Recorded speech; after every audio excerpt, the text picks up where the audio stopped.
बीच एक और बड़ी खबर आ रही है, उससे भी आपको रूबरू कराएंगे। बड़ी जानकारी, यूपी में आज बैंकों की हड़ताल है। हड़ताल में सभी राष्ट्रीयकृत बैंक शामिल होंगे। बैंक कर्मी 5 दिन के कार्य सप्ताह की मांग पर अड़े हैं। United forum of bank unions ने आंदोलन का ऐलान कर दिया है। हड़ताल से पहले एसबीआई हजरतगंज भी बंद है और राष्ट्रव्यापी हड़ताल से बैंकिंग सेवाएं भी प्रभावित होंगी। ये महत्वपूर्ण जानकारी आपको बता रही हैं। बैंक कर्मी 5 दिन के कार्य सप्ताह की मांग पर अड़े हुए हैं। United forum of bank unions ने आंदोलन का ऐलान कर दिया है और हड़ताल से पहले एसबीआई हजरतगंज भी बंद कर दिया गया है। तो हड़ताल में सभी राष्ट्रीयकृत बैंक शामिल होंगे। बैंक कर्मी 5 दिन के कार्य सप्ताह की मांग पर अड़े हुए हैं। ये बड़ी जानकारी आपको बता रहे हैं। आज हड़ताल से पहले एसबीआई हजरतगंज भी बंद कर दिया गया है। इसी खबर पर अब ज्यादा जानकारी के साथ हमारे सहयोगी राजधानी लखनऊ से अनूप कुमार सिंह जुड़ रहे हैं। अनूप, अब जिस तरह से देखा गया है कि बैंक कर्मी अब हड़ताल पर जा रहे हैं, क्या वजह है? देखिए खुशबू, हालांकि बैंक कर्मी जिस तरीके से लगातार 26 जनवरी से पहले से ही छुट्टियां चल रही थी, आज चौथा दिन है बैंक बंद होने से। और आज हड़ताल पर सारे जो बैंक कर्मी हैं, जो सेंट्रलाइज बैंक हैं, उनके साथ साथ सभी जो बैंक कर्मी हैं, करीब 15 लाख जो बैंक कर्मी हैं वो हड़ताल पर चले गए हैं। और एक दिन का वो रेशियो देखा जाए खुशबू, तो एक दिन की हड़ताल में जो लेन देन से प्रभावित होते हैं चेक बाउंस बिलियंस, उसको लेकर के करीब 15 से 25 हजार करोड़ का नुकसान होता है।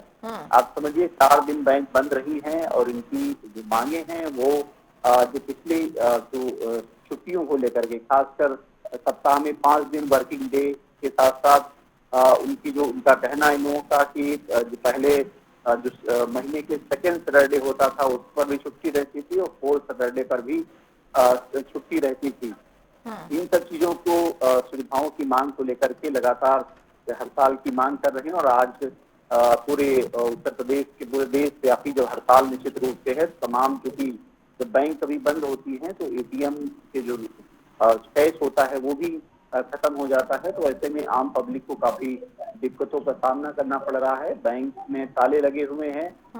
जो बैंक कर्मी हैं वो अपनी मांगों को लेकर अड़े हुए हैं कि जब तक उनकी मांगे नहीं मानी जाएंगी तो हड़ताल बढ़ाई भी जा सकती है। तो इस तरीके से कहीं न कहीं शासन, प्रशासन और बैंक कर्मियों के बीच जो आम पब्लिक है उसको नुकसान हो रहा है।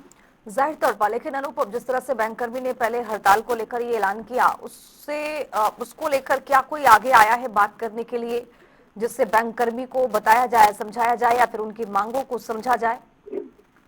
देखिए, इसकी पहले कई बार बैंक कर्मी के जो कर्मचारी नेता हैं इनसे बातचीत हो चुकी है शासन से, लेकिन इनकी जो मांगे हैं जिस पर शासन का कहना है कि जो शेड्यूल बन चुका है इस पर जो बैंक कर्मी हैं उनको अमल करना चाहिए। आने वाले समय में इनकी जो मांगे हैं शासन तक, ऊपर स्तर तक पहुंचाई जाएंगी तो उस पर फिर सरकार निर्णय लेगी कि आगे क्या कुछ होना है।